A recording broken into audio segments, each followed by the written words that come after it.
This is Matt, and this will be a video on how to download GarageBand.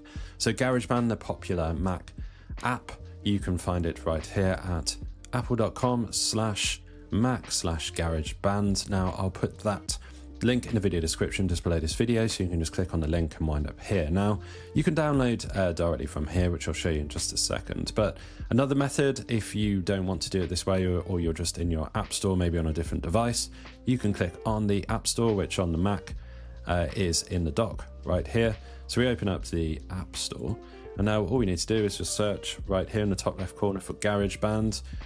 We search for that and we find GarageBand, and we can click, as I already have it right here, we can click to open. Yours will say get if you don't already have GarageBand, and that will download the app to your computer or to your device, depending on what device you're using. So I'm back over here on this page.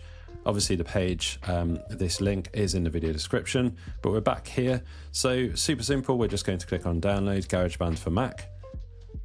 And it's going to actually take us over here, so a little bit circular. It's going to take us back to the App Store. So essentially, I've now discovered that this is just a standalone page. So the best way to do it is the version that I just showed you right here, which is to pull up your App Store and search for it there, and you will be able to download it from the App Store, or open it if you already have it open, as I do, if you've already got it downloaded.